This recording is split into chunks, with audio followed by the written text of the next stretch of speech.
루키 4장 11절에서 마지막 절까지 말씀입니다. 구약 루키 4장 11절에서 마지막 절 22절까지입니다. 다 찾으셨으면 함께 교독하겠습니다. 제가 먼저 읽습니다. 성문에 있는 모든 백성과 장로들이 이르되 우리가 증인이 되나니 여호와께서 내 집에 들어가는 여인으로 이스라엘의 집을 세운 라헬과 레아 두 사람과 같게 하시고 내가 에브라에서 유력하고 베들레헴에서 유명하게 하시기를 원하며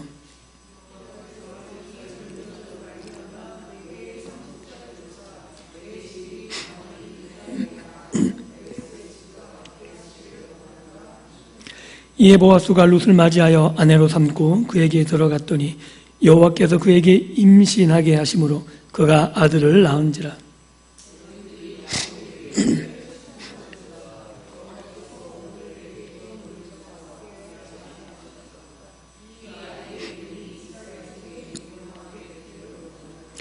이는 내 생명의 회복자이며 내 노년의 봉양자라. 곧 너를 사랑하며 7 아들보다 귀한 내 며느리가 낳은 자로다 하니라.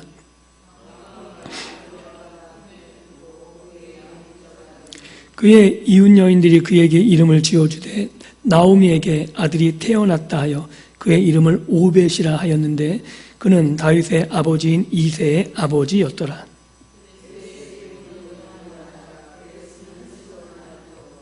헤스론은 람을 낳았고 람은 암미나답을 낳았고 살몬은 보아스를 낳았고 보아스는 오벳을 낳았고 아멘. 오늘 우리가 읽은 본문 말씀을 가지고 하나님의 열심이라는 제목으로 함께 말씀을 나누고 은혜 받기를 원합니다.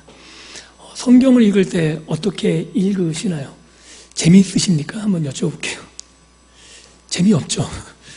왜 재미가 없죠? 혹시 연애 해보셨습니까? 연애 다들 해보셨죠? 그러니 결혼하셨을 거잖아요. 그죠? 연애 편지 받아보셨습니까? 저희 때는 연애 편지가 있었죠. 그죠? 요새는 아닌데. 받아보셨습니까? 안 받아보셨나요? 받아보셨죠? 예. 그, 받으면 웃음이, 입가에 미소가 나오죠. 그죠?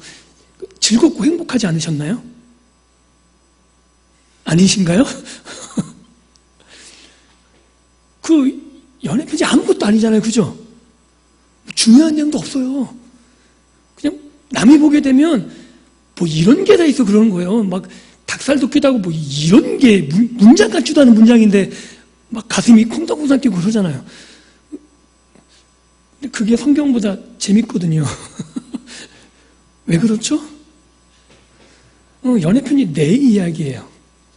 내가 사랑하는 사람하고 나의 이야기라서 남들이 볼 때 정말 아무것도 아닌 것 같은데 그게 그렇게 중요하고 소중하고 얼굴에 미소가 있고 또 보고 싶고 보면 행복하고 그러거든요. 근데 성경은 왜 재미가 없냐면요. 내 얘기가 아닌 것 같아요. 아무리 봐도 남의 얘기를 넘어서 남의 나라 이야기, 이 옛날 얘기가 이게 뭔 나와 관계된 이야기지?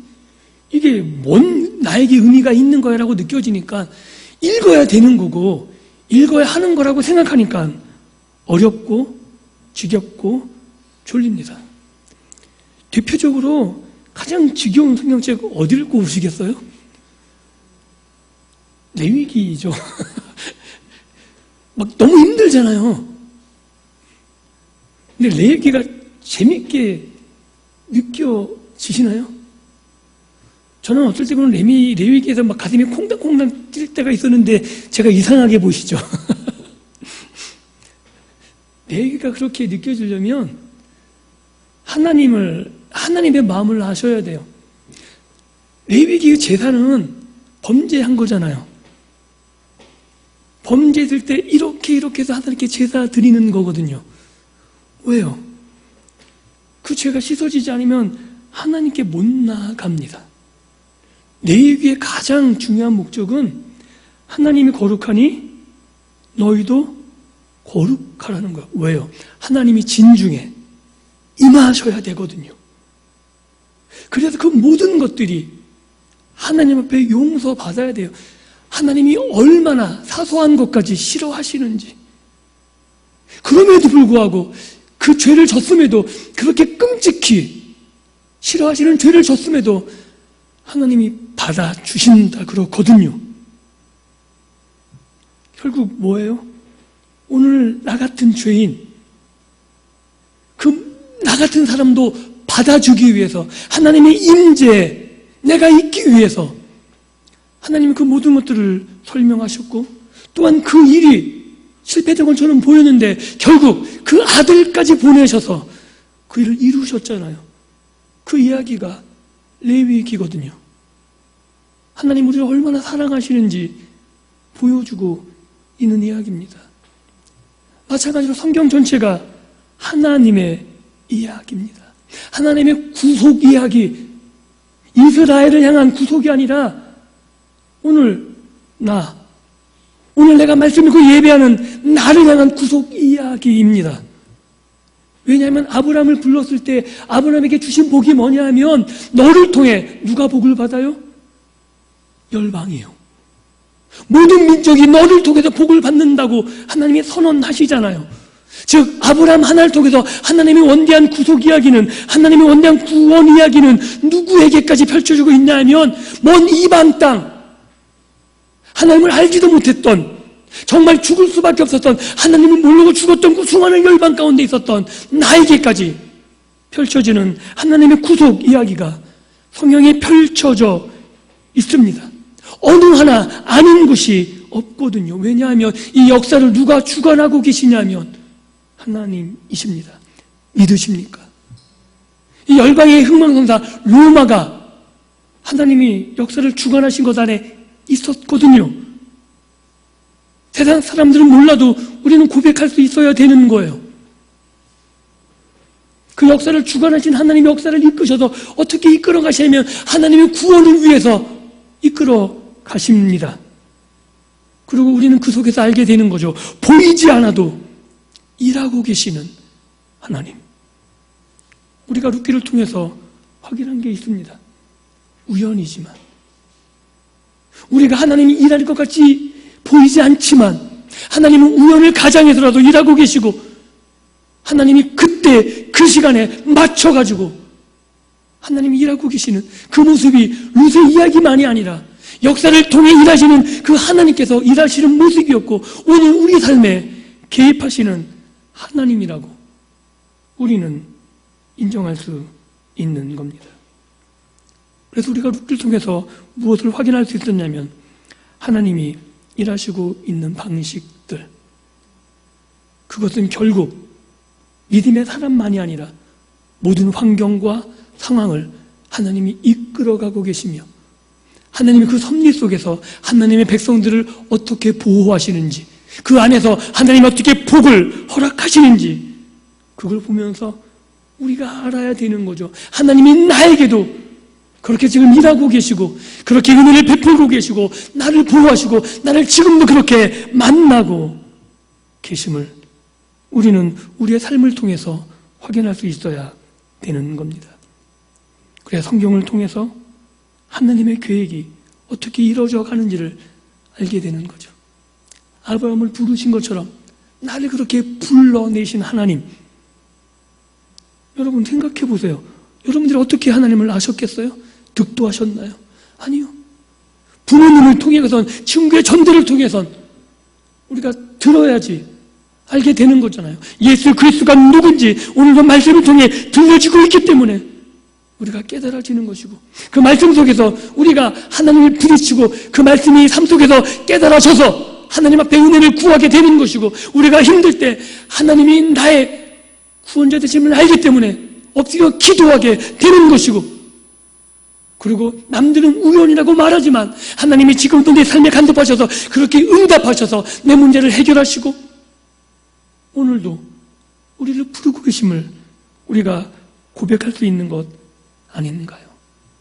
그래서 우리도 성경의 인물처럼 동일하게 고백하는 겁니다. 실패하지 않으시는 하나님, 실패한 것처럼 보이지만 아브라함의 실수가 실패처럼 보이고 욥의 실수가, 욥의 형제들의 실수가 다 실패로 보이고 죄악으로 보이지만 하나님은 그 실수마저도, 그 죄악마저도 사용하셔서 하나님의 구원의 역사를 이루고 가고 계시고, 그 구원 역사 끝에 그 말미에 나까지 부르셔서 구원의 은혜를 찬양하게 하시는 그 하나님 아는 것은 나의 실수조차도 사용하셔서 구원의 넓도록, 구원의 그 넓은 은혜를 펼쳐가도록 이루어가고 계시고, 그 일들이 오늘 나를 통해서도 동일하게 이루어지고 있는 겁니다. 우리가 성경을 통해서 배우는 거죠. 실패하지 않으시고 실수하지 않으시고, 그리고 계획하신 바를 반드시 이루어내시는, 성취하시는 하나님이심을 우리가 고백하게 되는 겁니다. 우리가 룻기를 통해서 확인했죠. 얼마나 많은 방해와 얼마나 큰 장애물들이 있었습니까? 말이 안 되는 거예요. 우리가 성경을 많이 보고 설교를 들어서 익숙한 것 같지만 아니요, 전혀 말이 되지 않는 이야기가 룻기 얼마나 많이 있는지 모릅니다. 그런 방해와 장애물 속에서도 하나님은 성취해내시거든요. 그 성취하신 하나님이 오늘 나의 삶에, 오늘 우리들의 삶에 오셔서 성취해내시겠다고, 내가 너를 포기하지 않겠다고 말씀하고 계시는 하나님의 사랑 이야기를 듣고 계십니까? 그래서 성경 이야기는 주요한 게 아니고 오늘 나에게 말씀하고 계시는 하나님의 사랑의 편지라고 말해도 틀리지 않습니다. 어떤 희생을 감수하고라서도 하나님은 성취하시거든요.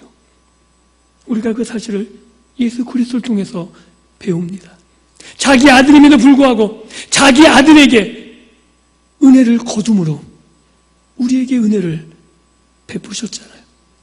자기 아들의 울부짖는 기도를 듣지 않으심으로 오늘 우리들의 부르짖음에 응답하실 수 있는 길을 열어놓으신 것 아닙니까? 그 하나님께서 우리에게 성경 한 구절, 성경 하나하나를 통해서 말씀하고 계시고 보라는 거예요.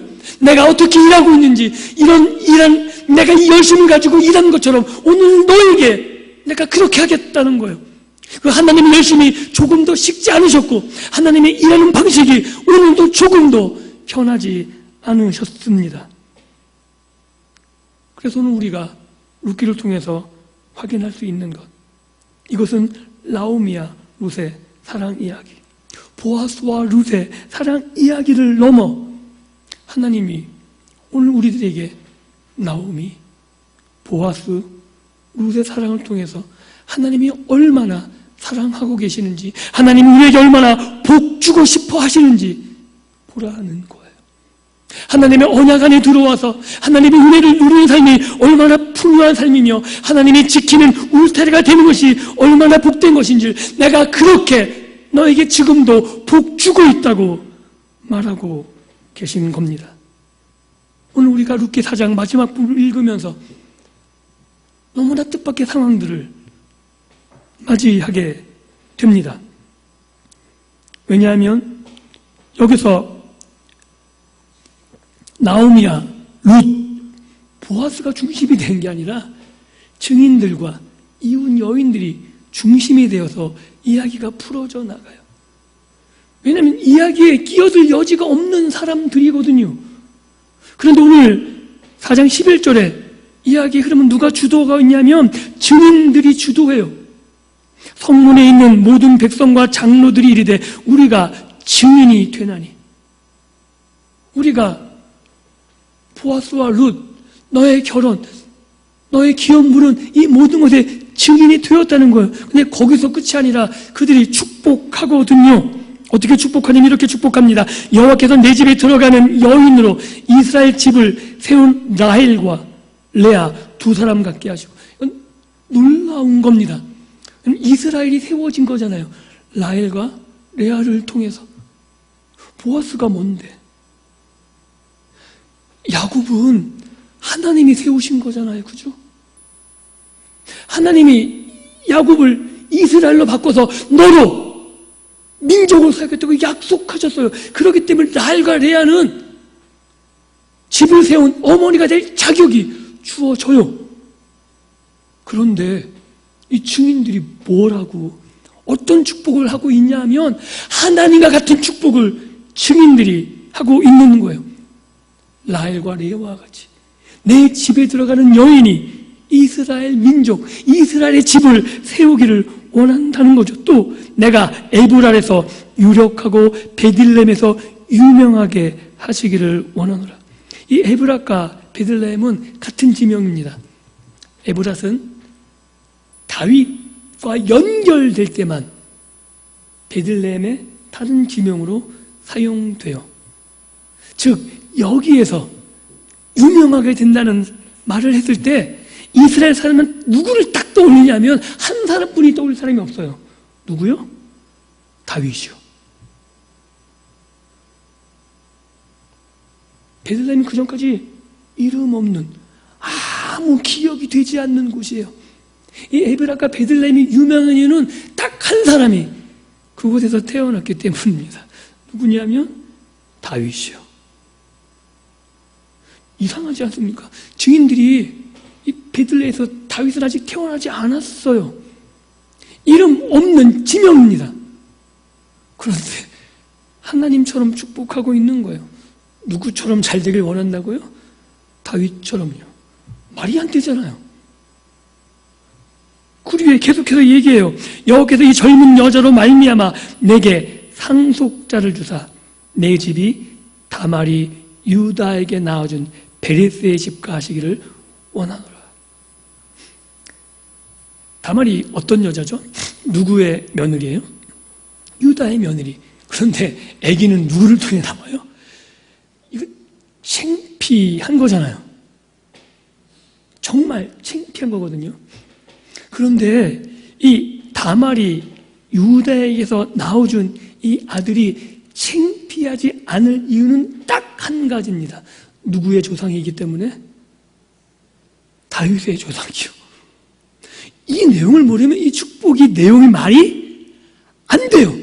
왜냐하면 계속해서 누구를 통해서 얘기하면 태어나지 않은 얘기, 다윗이 누군지 모르거든요. 그런데 이 증인들은 지금 누구의 입장에서 이 복을 선포하고 있냐면 하나님의 입장에서 이 복을 말하고 있습니다. 즉 지금 하나님께서는 이 증인들의 입을 통해서 보아스와 룻이 어떤 존재인지, 그리고 하나님께서 이들을 통해서 어떻게 이 가문이 아니라 공동체를 세워가시는지를 말하고 싶어 하시는 겁니다.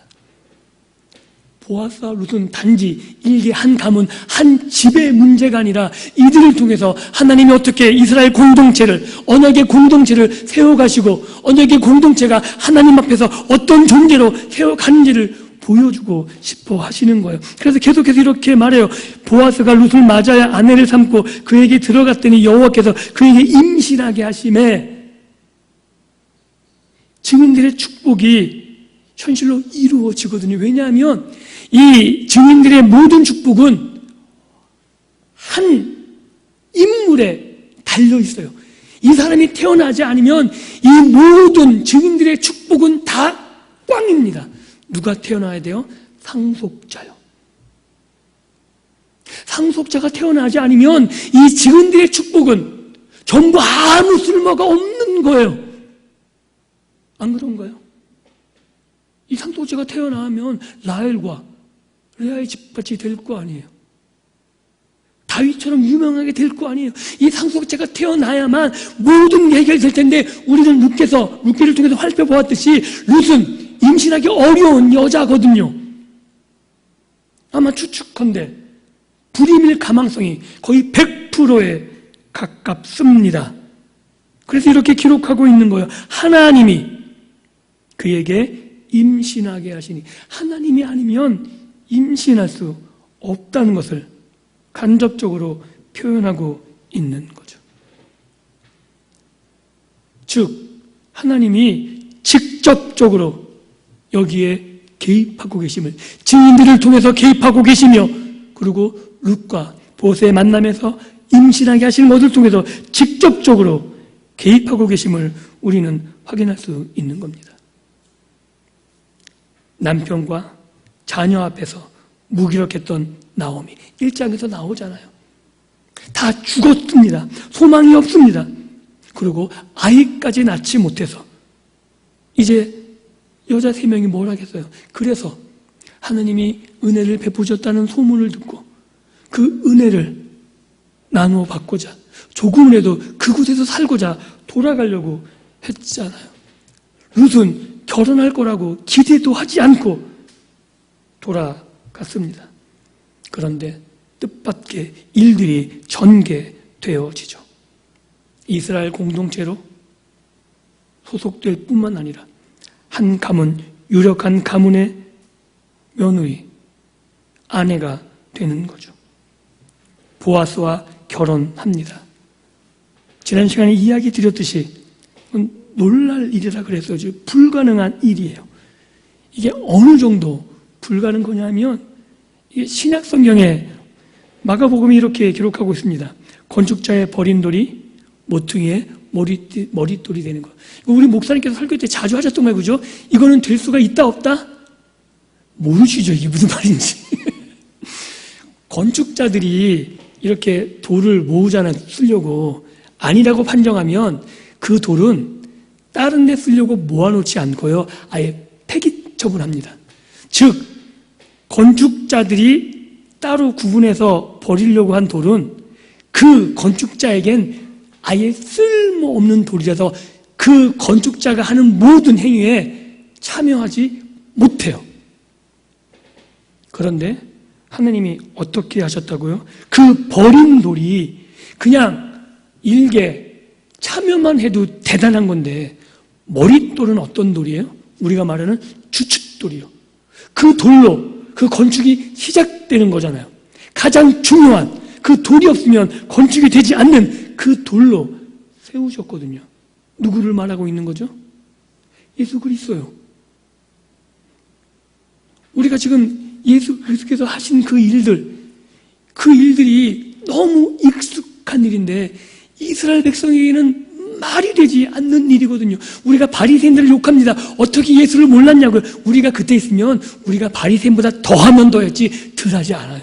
왜냐하면 하나님은 몇 분이세요? 한 분. 지금 우리는 교리로 배웠기 때문에 삼위일체 어쩌고저쩌고 하지. 그 당시에는 하나님이 아들 하나님이라는 게 말이 되냐고요. 그러니 예수님을 죽이는 게 당연한 거죠. 그들이 하나님께 열심을 가졌기 때문에 예수는 살려줄 수 없는 게 당연한 거라고요. 그렇기 때문에 건축자들이 버린 돌, 이 예수는 신이 아니야, 하나님의 아들이 아니야, 신성 모독자, 이게 당연한 거라고요. 그런데 하나님 그 아들을 자신의 친아들로 보내신 거잖아요. 그 일과 마찬가지로 이방 여인 룻이 보아스와 결혼한 게 그런 겁니다. 왜냐하면 하나님이 은혜를 베푸시려면 그 수많은 베들레헴 여인의 한 명을 해서도 되는 거 아닐까요? 그게 더 훨씬 더 가망성 있고 그게 훨씬 더 이스라엘 백성에게 나은 모습 아닌가요? 언약의 백성이고 언약의 후손이고 하나님이 언약 안에서 아름다운 가정을 이루고 그게 훨씬 더 설득력이 있는 거잖아요.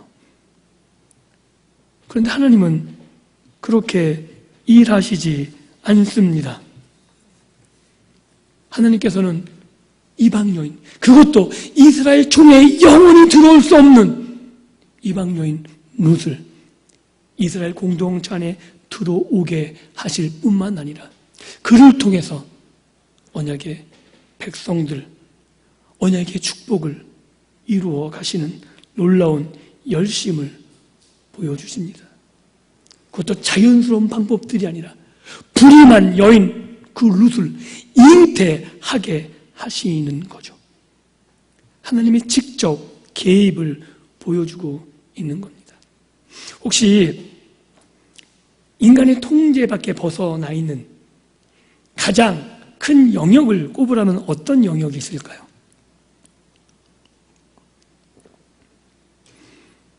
농사일 것 같습니다. 그죠? 농사는 인간 통제 밖에 아무리 열심히 노력해도 비가 오지 않으면, 그죠? 병충해가 생기면, 홍수가 나면, 우용지물이 농사입니다. 그래서 농사는 내 마음대로 안 돼요. 농사처럼 마음대로 안 되는 게 또 한 가지 있죠. 그저 뭐죠? 자식이요. 아주 100배 공감하시네요. 낳는 것부터 기르는 것까지 그 어느 것 하나 인간의 통제 영역 밖에 있는 겁니다. 그런데 인간의 통제 영역 밖에 있는 이 일에 누가 개입하고 계시냐면 하나님이 개입하고 계십니다. 이걸 통해서 우리가 알 수 있는 건 정말 하나님은 멀리 떨어져 계셔서 방관하시는 분이 아니라는 거예요. 어떨 때는 우연처럼 그리고 하나님이 보이지 않는 것처럼 일할 때도 있지만 하나님께서는 그 일을 반드시 이루고 성취하기 위해서 하나님이 직접 개입하셔서 우리 가운데 찾아오셔서 이루어 놓고 계신다는 거죠. 여러분 전도해 보셨습니까? 전도해 보시면 알 거예요. 아니 내가 나를 위해서 전도하는 건가요? 생각해 보세요. 여러분 전도 여러분 자신을 위해서 일하는 건가요? 누굴 위해서 전도하는 거예요? 상대방이요. 화 안 나세요? 이게 내가 너를 위해서 했는데 네가 나를 거부해? 열받을 때 많아요. 근데 모욕도 하네? 너무 웃긴 거 아닌가요? 그런데 그들이 마음이 바뀌는 게 너무 놀랍지 않으세요? 그들이 예수를 믿겠다는 게 내가 합리적인 이해가 돼서 야 그래 그래서 걔가 믿었지 내가 말을 잘해서 내가 어떻게 열심히 해서 그렇다고 생각하십니까? 아니요 안 그래요. 정말 마음이 움직인다는 건 그것은 내 통제 밖의 일이거든요. 그래서 우리는 알 수 있는 거죠. 하나님이 직접 개입하지 않으면 안 되는 거예요. 한국 교단에 가장 큰 거목이라 말할 수 있는 박윤선 박사님이 계십니다. 그 아버님이 끝내 그 목사님의 구원 초청을 거부하고 돌아가셨어요. 정말 마음대로 안 되거든요. 20세기 최고 설교가라고 말한 존 스토트 목사님. 그분이 마지막에 말도 안 되는 교리로 전향해요. 여호와 증인이 주장하는 멸절설로 돌아가요. 왜냐하면 누이가 예수를 안 믿고 죽었어요. 그래서 그 누이 때문에 지옥이 없다라고 바뀌어요. 사람의 마음을 바꾼다는 게 인간의 힘으로 되지 않는 겁니다. 그런데 어떻게 하신다고요? 하나님이 직접 개입하십니다. 룻의 마음을, 나오미의 마음을, 보아스의 마음을, 그리고 이스라엘 공동체. 왜냐하면 이스라엘 공동체가 거부하면 룻이 거기에 살 수가 없는 거죠. 그런데 그 마음을 움직여서까지 직접 개입하시고 임신케 하시고 하나님이 그 일을 이루시는 모습을 우리는 하나님의 역사를 통해서 확인할 수 있는 거거든요. 이렇게만 읽으면 재미가 없는 거예요. 그런데 그 능력을 가지고 누구에게 일하시길 원하냐고요. 오늘 나에게, 오늘 우리들에게 일하기를 원하시는 그 하나님의 마음을 느끼십니까? 우리에게 그걸 보라고 보여주고 계신 겁니다. 내가 룻을 붙잡았듯이 내가 이방 가운데 죽을 수밖에 없는 너를 내가 지금 붙잡고 있다고. 내가 너에게 마음을 열어서 내가 그 아들을 너를 위해서 희생시켜서 너를 여기까지 오게 했다라고 말씀하고 싶어 하시는 것이 하나님의 마음입니다. 그리고 이 상속자를 통해서 계속 우리들에게 말하고 계세요. 그 상속자가 어떻게 표현되고 있냐면 나오미의 기업을 물으는 거예요. 그리고 나오미의 생명의 회복자이고 나오미 노년의 분양자이고 나오미의 며느리 룻이 낳은 자고 나오미가 양육하는 자. 말이 안 되잖아요. 누가 양육해야 돼요? 룻이요. 보아스요.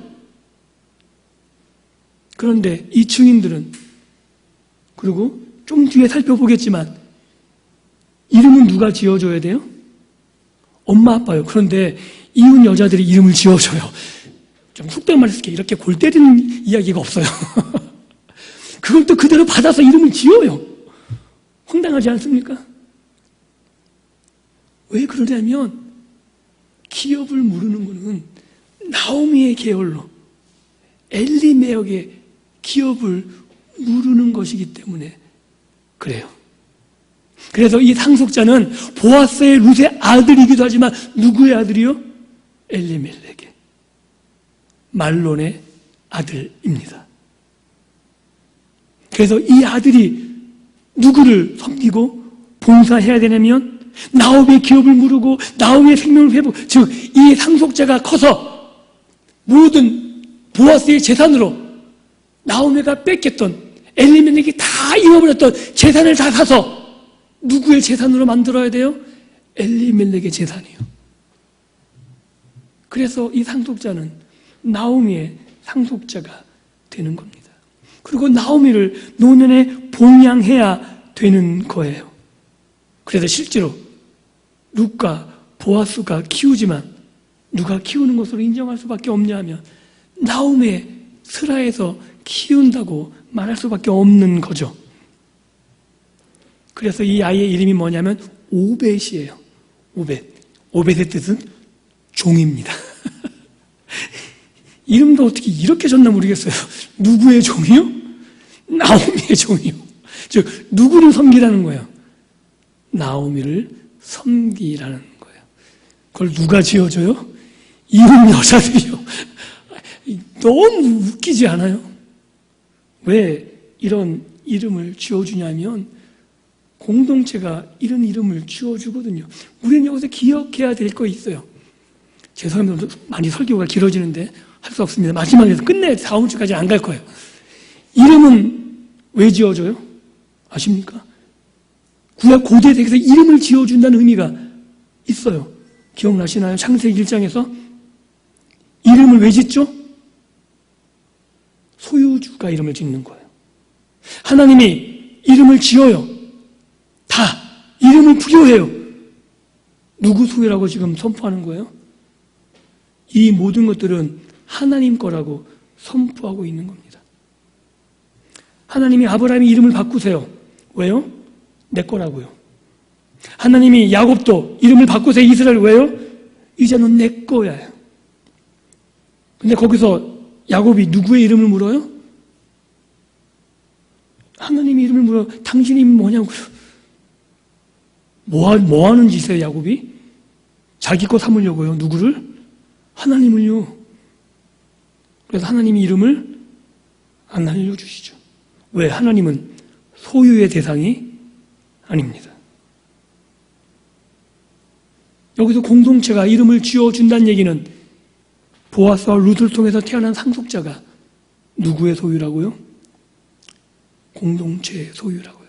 즉 이 상속자는 이 공동체를 위해서 헌신하는 자이고 이 공동체의 소망임을 보여주고 있고 그 소망 그대로 누가 태어납니까? 다윗이 태어나고 이 이야기가 마칩니다. 룻기의 이야기는 그래서 이런 이야기입니다. 하나님이 한 가정을 통해서 한 가정에 복 주시는 이야기가 아니라 하나님이 한 가정을 통해서 한 공동체를 넘어 한 민족을 어떻게 세워가시고 어떻게 복을 베푸시는가를 보여주고 있는 거죠. 그것을 확장해서 우리의 구엘 되시는 우리의 상속자 되시는 예수 그리스도 통해서 개인을 넘어 이스라엘 민족을 통해서 온 민족에게 어떻게 복 주시며 어떻게 그들을 구원해 내시는 이야기를 말하고 싶어 하시는 겁니다. 우리는 그 하나님의 사랑 이야기를 읽어내야 되는 거예요. 소망 없이 돌아온 나오미, 텅 빈 나오미를 하나님이 어떻게 채우시는가? 언약에 성실했던 룻과 보아스, 하나님의 언약을 받아서 하나님과 같았던 하나님의 사랑으로 돌볼 수 있었던 그 룻과 보아스를 통해서 하나님이 이스라엘 백성들을 섬기고 계시며 사사시대 쫄딱 망해서 이제는 소망이 없는 불임이었던 룻과 불임이었던 한나, 소망이 없던 두 여인에게 하나님이 임신케 하셔서 소망을 주셨던 것 같이 사사시대 어떤 소망도 없이 출애굽한 지 얼마 되었다고 하나님을 떠나서 가나안 땅에서 이방을 섬기고 하나님의 언약적 저주 아래서 이제 망해서 전혀 소망 없는 이스라엘에게, 불임한 여인들처럼 기대할 게 없는 그들에게 하나님이 다윗을 허락하십니다. 한나에게 상속자를 허락하시고 룻에게 상속자를 허락하셔서 가문을 잇게 하시고, 그 가문이 이스라엘을 세우는, 하나님 나라를 이어가는 그 씨를 이어가게 하셔서 결국 실패하는 것 같았지만, 결국 소망 없이 주저앉아서 이제는 끝나는 것 같았지만, 아니요, 하나님은 일하시는 것 같지 않지만 일하고 계셨고, 눈에 보이지 않지만 가장 확실한 방법으로 일하고 계셨고, 그리고 실패하지 않으셔서 한 가정을 세우시고, 한 공동체를 세우시고, 한 민족을 세우시고, 그리고 그 아들 예수 그리스도까지 이르게 하셔서 온 민족을 구원하시는 그 일에 실패하지 않으셨음을 오늘 우리는 성경을 통해서 확인할 수 있게 되는 겁니다. 사랑하는 성도 여러분, 오늘 어쩌면 우리는 사사시대를 살아가고 있는지 모릅니다. 왜냐하면 예배하고 있지만, 성경을 읽는다고 읽지만, 우리가 하는 결정들, 우리가 하는 판단들이 내가 좋아하는 것을 선택하고 결정하고 계시진 않습니까? 내 눈에 보기 좋은 대로 선택하고 결정하고 살고 있지 않습니까? 우리가 사는 세상이 악인이 평안하고 세상적인 성공과 번영들, 착하고 올바르고 하나님 뜻대로 사는 사람들이 잘 된다고 생각하십니까? 우상의 배가로 절하고 싶은 그런 충만한 생각이 들지 않으십니까? 오늘 우리 시대가 사사시대와 별반 다르지 않은 것 같습니다. 그런데 기억하십시오. 사사시대에도 하나님이 언약에 충실한 사람들, 그들을 보호하셨고, 그들에게 하나님이 자비를 베푸셨고, 하나님을 닮아서 하나님처럼 하나님의 사랑을 가지고 살아갔던 사람들에겐 풍성한 은혜를 누리게 하셨음을 기억하십시오. 오늘 우리도 이런 악이 팽배한 세대에 내가 하나님을 닮아서 하나님을 경외하는 자로 보아스처럼 살아간다면, 하나님의 언약에 충실해서 내가 받은 그 경험을 가지고, 내가 받은 사랑을 가지고 사랑을 품고 살아간다면, 보아스와 룻을 통해서 공동체가 세워져 가듯이 오늘 하나님을 만나 하나님의 은혜를 경험한 나를 통해서 믿음의 공동체가 세워져 가게 될 것이고, 내가 속한 믿음의 공동체, 그게 가정이면 가정, 교회면 교회, 내가 있는 직장이면 직장, 믿음의 공동체를 통해서 하나님의 은혜를, 하나님의 혜세들을 동일하게 경험하는 놀라운 역사들을 누리며 살아가게 될 것입니다. 그리고 소망 없는 이스라엘이 다윗을 기다리듯이, 절망 가운데 빠진 한나와 룻이 상속자를 기다리듯이, 오늘 우리 시대도 소망이 없고 절망인 것 같지만, 우리가 우리의 유일한 소망 대신 우리 구주 예수 그리스도를 다시 기다리고 있지 않습니까? 우리의 원망, 우리의 불평, 이 모든 것들은 이 땅에서 해결되지 않을 수 있지만 하나님이 쌓아두고 계십니다. 우리의 모든 것들이 풀어질 그날이 있음을 분명히 기억해 주십시오. 하나님은 이 땅에 모든 존재에 주목하고 계신 것이 아니라, 하나님을 살아가는, 하나님이 사랑하시고 하나님이 책임지시고 하나님의 언약하신 언약의 백성들, 예수 그리스도 안에서 믿음으로 우리 구주 예수 그리스도를 기다리는 모든 자들을 주목하고 계시고, 그들에게 은혜 베풀기를 주저하지 않으실 겁니다. 그리고 예수님이 이렇게 말씀하셨습니다. 마지막 때 믿음을 보겠느냐고.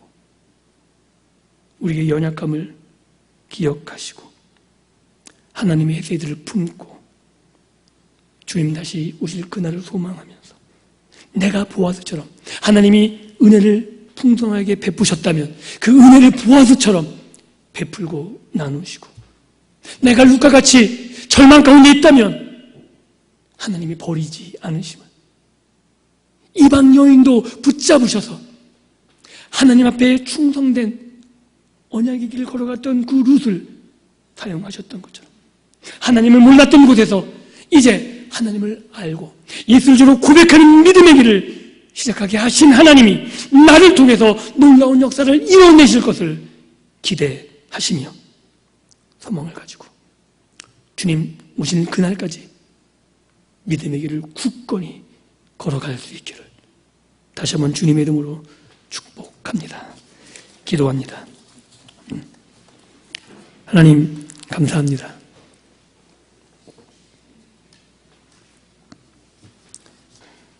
절망의 시대에 흉년이 들어